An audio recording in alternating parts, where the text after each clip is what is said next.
yesterday you said something about you don't need to have the experience every day of a miracle or something extraordinary to know that it's real.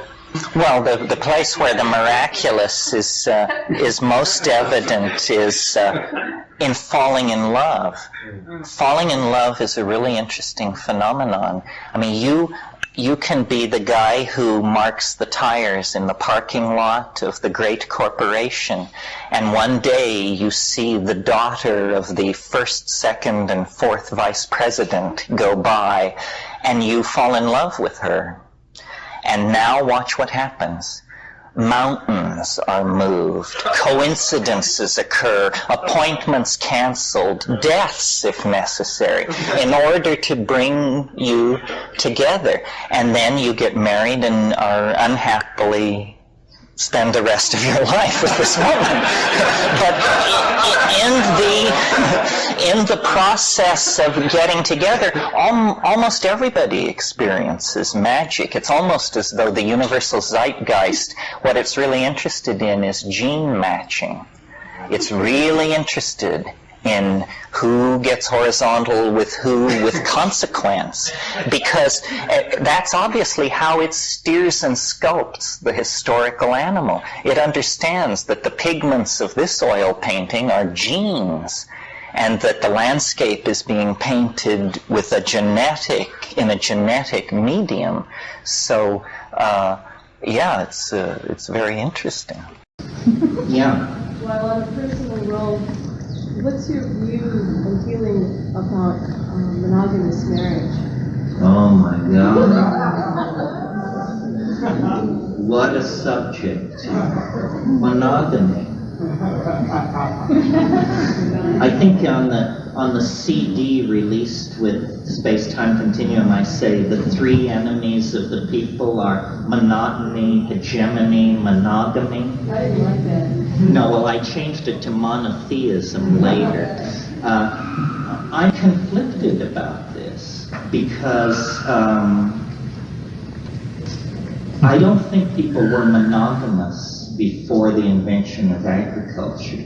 I think orgiastic sexuality was the rule, and it created, as I said at some point, a very tight group bonding because men could not trace lines of male paternity. Consequently, loyalty was transferred to the group, not to my children, but to the children of the group. I was monogamous for 15 years. And the argument that I used for it was what I call the Jungian argument, which is that you can go deeper in a monogamous relationship. It's an alchemical marriage. It's a fusion of souls and an effort to really go deep in the human experience. But it seems to breed a gnawing discontent in a lot of people. I mean, it certainly did in me. And I don't know whether that was because I fell from the ideal state of monogamy or whether it's in fact a bad idea. Europeans are a little more sexually sophisticated than Americans, and their relationships are more unstructured, and having something going on the side is not thought such a monstrous and debilitating thing. Now that I've been single for 3 years and had all kinds of experiences, including non-monogamous relationships and new monogamous relationships, I'm sort of at my wit's end about this. I mean, here's my thinking at the moment. I mean, this is just because you asked. Remember, you asked. First of all, I think celibacy is for the birds. Any spiritual discipline that demands celibacy, I think, is highly suspect and probably some kind of a shell game, and certainly not for me. So what I'm saying there is being single and celibate, that doesn't work. I'm pretty profoundly convinced that monogamous marriage not only doesn't work, but provides a very bad role model for children. I really think the nuclear family is a cauldron for the production of neuroses, that most psychotherapists are earning their living by cleaning up the mess made by family life. That's where we all got tweaked and twisted, was in the early family life. And it's not a traditional arrangement. This idea, marry me and you and I will get back to back and we'll fight off the rest of the world and we'll create a tiny island of happiness, it's a very paranoid kind of thing. But I am very capable, or in the past I've been very capable of feeling incredibly jealous, to the point where jealousy doesn't feel to me like a cultural value. It felt like it was in the bone. How could one be casual about one's lover being with someone else? It didn't come from a head decision. It was a visceral thing. It seemed unbearable. But now I tend to think that this is a neurotic response, and that the reason jealousy is so intense in monogamy is because one has no option. If you're monogamous and your partner destroys the monogamy, you're screwed. You have no fallback position whatsoever. You're just hung out to dry. You're profoundly rejected and you have no recourse. So then I concluded monogamy doesn't sound right. Well, then we move on to the more exotic possibilities. The underground agenda pushed by fashion magazines and all the slimy weasels in the cosmetic industry and all that is ménage à trois. This is pushed as the advanced, experimental, far-out thing to be into. However, when you analyze it, it seems to me that it's an extension of male dominance fantasy, that it is in fact a sadomasochistic arrangement of some sort that caters to male dominant fantasies, to have two women and inevitably those two women would somehow fall into competition in the presence of one man, and this further exacerbates the potential for male dominance and so forth. So then let's just be good mathematicians here. If 1 to 2 doesn't do it, how about 1 to 3? Now this is interesting. I don't think a lot of guys sit around or lie around thinking how great it would be to be with 3 sexually rapacious women. That's a kind of heart-sinking thing to contemplate if you're actually honest, because you don't know if you're man enough, frankly, for that kind of a situation. And so that terror, that possibility strikes in the normal male is, I think, a good indicator that maybe we're getting close. The other thing about 3 to 1 arrangement is it's amoeboid.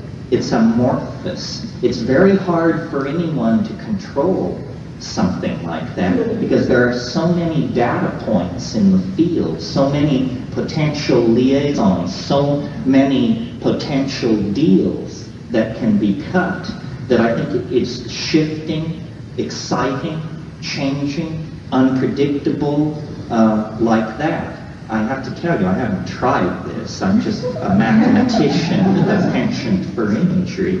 But it was thinking along these lines. I've been saying for a long time that one woman, one child made a huge amount of sense to me, and I gave you that argument. It's only recently occurred to me that the limiting of male births is also something to be considered, that there are too many men. It's an uncomfortable situation for men, and it's an uncomfortable situation for women, because femininity is suppressed in a sexual dynamism that is 50-50.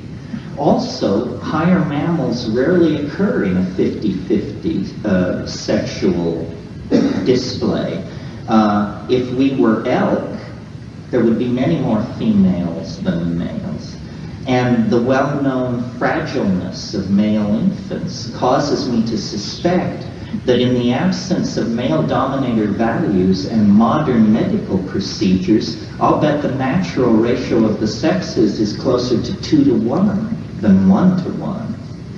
And I think the relationship of women to bisexuality is very different from the relationship of men to bisexuality. So I can imagine a future world where the nuclear family is replaced by these quaternities.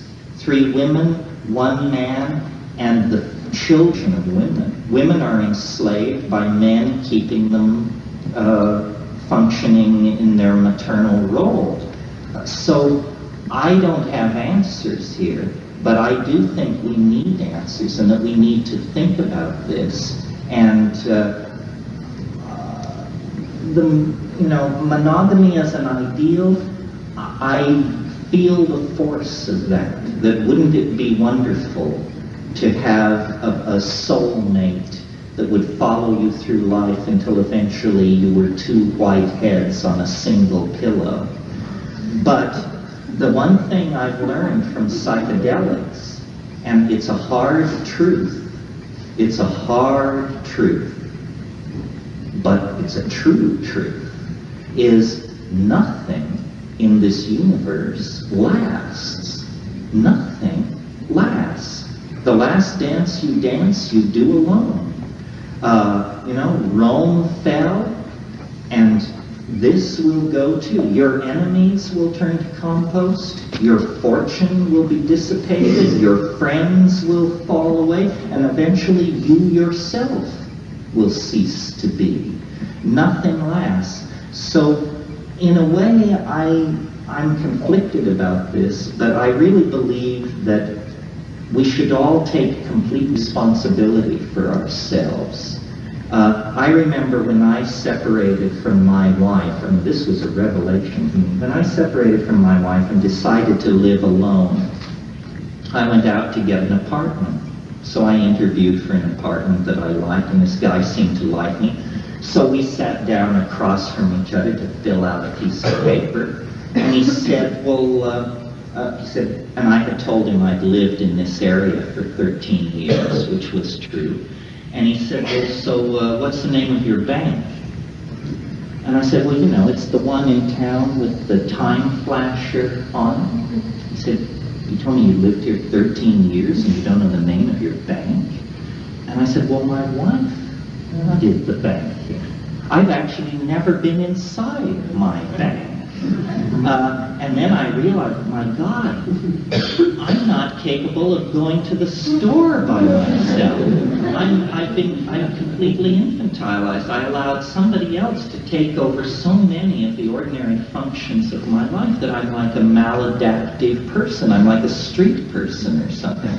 So now, I do my automobile insurance, save my receipts, balance my checkbook, do all these things, and feel quite good about it. And I think everybody should take responsibility for themselves. I don't think all marriages are bad, but I think a huge number of people reach age 20, 21, 22, 23.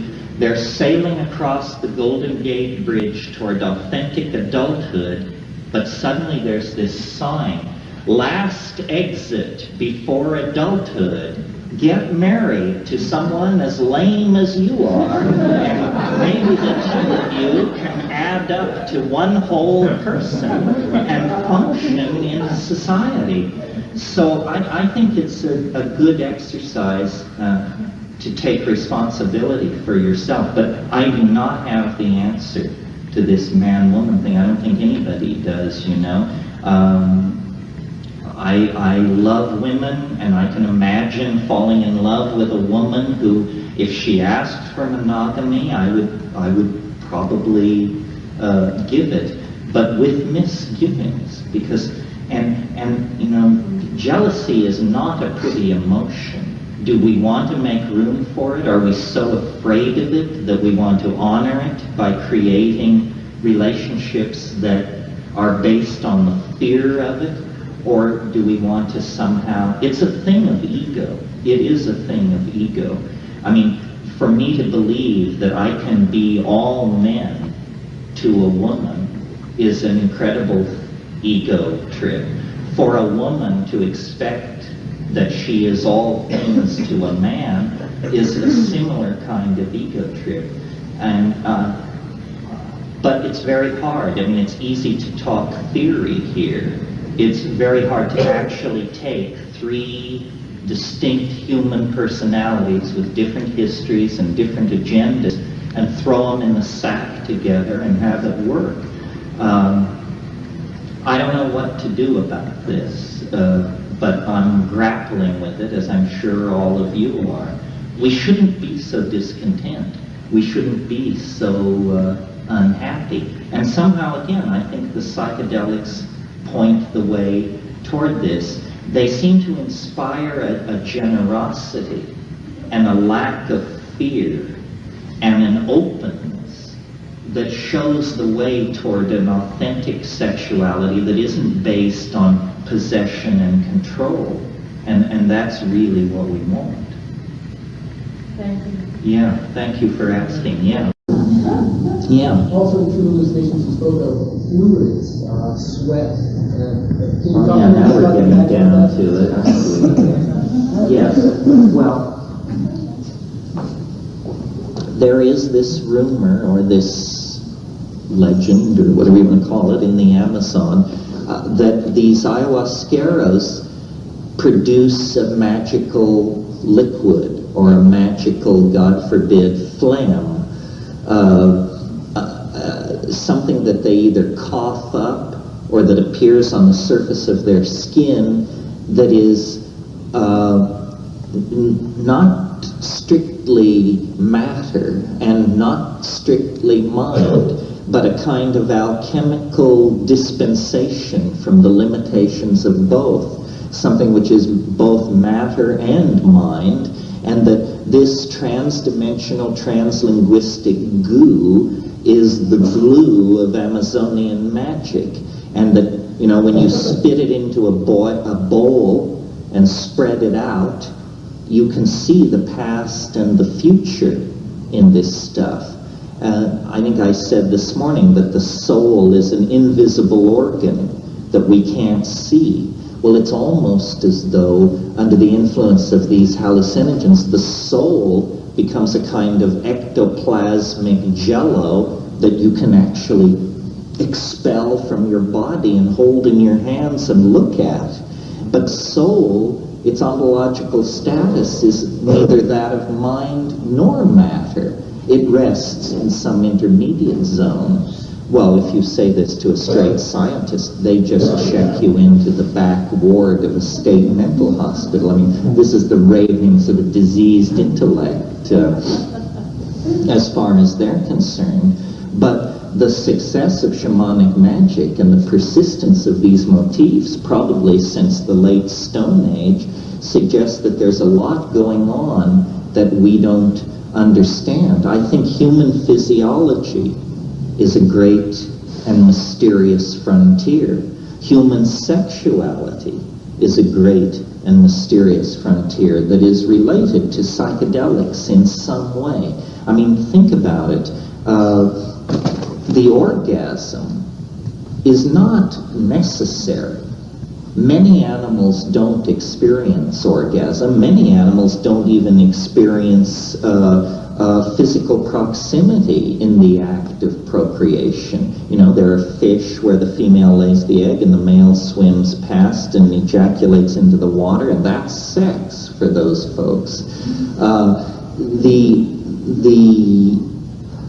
fact that the human sexual response is linked to this boundary-dissolving pseudo-psychedelic flash of energy that is both physical and mental in the body seems to me extraordinarily suggestive. Sexuality and consciousness are somehow two sides of the same coin. In other words, the fact that we are the most conscious creature on the planet, I mean, give me a break, let's not argue here, and the fact that we are also among the sexiest creatures on the planet, these are related. This isn't simply coincidental. Eros and psychedelic states of mind and the impulse towards civilization are all somehow tied together. And I confess, I don't understand how this works, but on the other hand, you know, I haven't solved all the problems I've set myself in this life.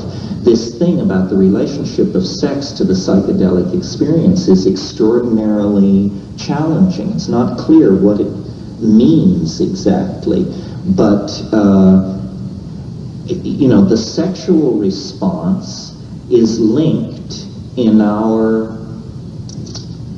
ideological machinery to the concept of love, which is an extraordinarily high dimension concept that we give great credence to. I mean, it's the thing which is supposedly makes us different from the rest of nature, that we have concepts like altruism, self-sacrifice, love, and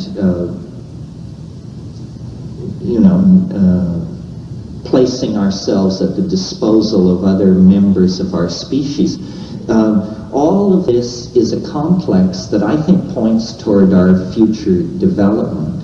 I think our future development is to become more erotic, more conscious, and more psychedelic, and that these things feed into each other in a way that is not particularly easy to understand. Clearly, the emergence of consciousness out of the primates has to do with the generalizing of the sexual response. In other words, in most primates, there's an estrus phase, meaning they go into heat, and females can conceive in that situation.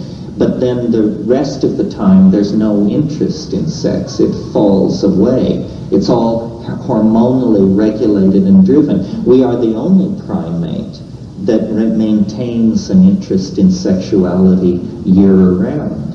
And obviously, this is somehow linked, I think, to the extraordinary cognitive abilities of human beings. Yeah. I'm involved in research in the human sexual response and EEG patterns and things like this now. And I've just done a complete search of the literature because we're intending to publish a study naturally.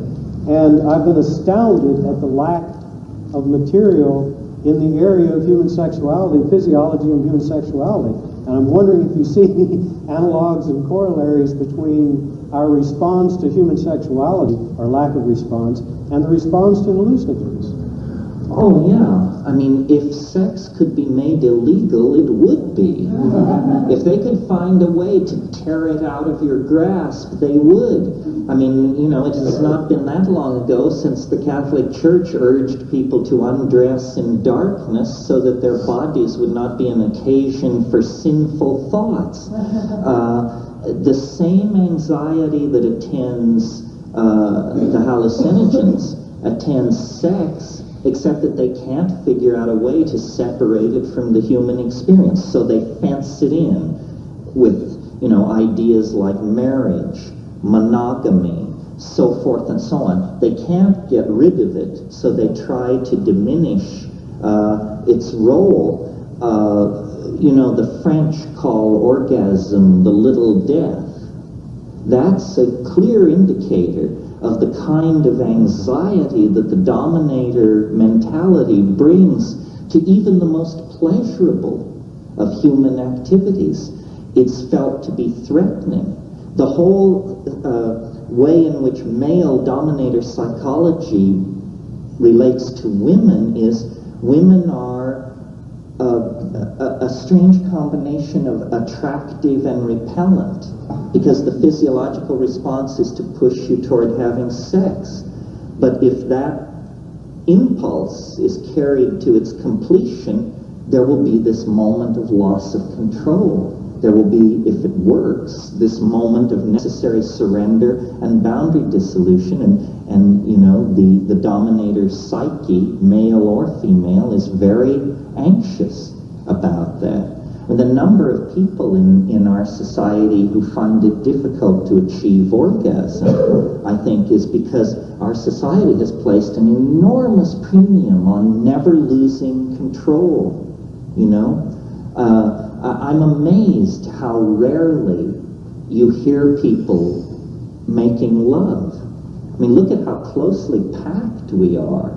And yet, you know, if you hear somebody yelling in orgasm, it's a cause for comment and amusement, because we are incredibly suppressed in our expression of the sexual response, even though we do it. You know, we many times don't do it right. I'm often reminded of the joke about the guy who went to the psychiatrist and said, "Doctor, I think sex is filthy." And he said, "Well, it is if you're doing it right." Yeah. What do I think of ecstasy? Well, that's a complicated question. Well, first of all, I think that it's, in terms of its psychoactivity, it has a definite role to play in getting people in touch with their emotions and their interpersonal stuff. However, most psychedelics, if you believe it's going to give you an insight into your personal dilemma, it will do so. I'm suspicious of all synthetic drugs simply because we don't have enough data. In other words, you know, MDMA has not been taken in great amounts before 1975. So we don't know what the long-term consequences of exposure to it is. With a compound like psilocybin, it's been used for thousands of years in the Mexican highlands. We know that it doesn't cause blindness, miscarriage, madness, Parkinson's syndrome, whatever. In thinking about drugs, I mean, let me broaden the question. Here's how I evaluate a potential substance that I'm thinking about using for self-exploration. I say, first of all, does it occur in a plant? If it occurs in a plant, then it's part of the great ocean of organic life that has been elaborated over billions of years, and it has a morphogenetic field that is compatible with life. So that's the first question. Does it occur in a plant?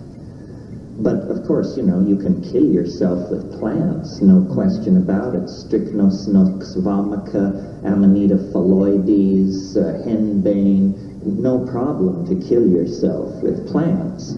So there has to be a further filter, and that is, does it have a history of human usage? If it has a history of human usage, you automatically have your human data. You know that it's benign, or you know under what circumstances it's benign. And then thirdly, and this is the more narrow of the filters, I think it should have an affinity with ordinary brain chemistry.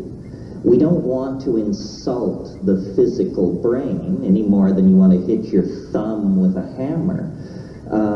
We don't want to put something toxic in the brain. So the least toxic things are those most structurally akin to neurotransmitters. So that leaves DMT and psilocybin, LSD to some degree. These things are very closely related to serotonin, the main neurotransmitter running the brain. So, strangely enough, if you apply all these limiting filters to your choice of substances, you will still be left with the best and the strongest. I don't think that psychedelic sophistication consists of having taken every drug there is. What it consists of is having a deep relationship with the substance that you personally have found to be the one that fits your psychology and somatology most comfortably. So, you know, there are numerous substances that I haven't tried because I don't think we need a new drug. I think if the things we have are perfectly adequate to any conceivable task or goal in this domain. I mean, we don't need hallucinogens more powerful than DMT, so forth and so on. Returning to the question of MDMA, it is true that it has a visible impact on microfine structures of the nerve called dendritic spines, and at doses that are not greatly higher than the effective dose. So that's a cautionary note. MDMA is in the family of the cyclicized amphetamines, which also include MDA and mescaline, which is a naturally occurring compound. But all of those compounds have the kind of profile that would cause a pharmacologist to want to be cautious. And let me explain a little pharmacology here to you. Pharmacologists have a concept that they call LD50. Now this is a nasty idea, but you should assimilate it anyway. LD50, LD stands for lethal dose. LD50 means you have 100 mice and you give them dose X and half of them die. That's the LD50. That dose is the LD50. When 50% of the animal sample dies, that's the LD50. Now, what you want in a hallucinogen or in any drug, an antibiotic, an antihistamine, anything, what you want is a drug where the effective dose is very, very low compared to the LD50, you see. Now, the most extreme example by this measurement of a safe drug is LSD, because LSD is active at 50 micrograms, 50 millionths of a gram. The LD50 has never been determined for human beings. In other words, no one knows how much LSD you would have to take to kill 50% of the human sample. It's orders and orders of magnitude. Psilocybin, by contrast, the effective dose is 20 milligrams. 20 milligrams. The LD50 of psilocybin is something like 800 milligrams per kilogram. Can you imagine how much psilocybin that is? So psilocybin is relatively safe. Now, when you go to these cyclicized amphetamines, the picture doesn't look so good.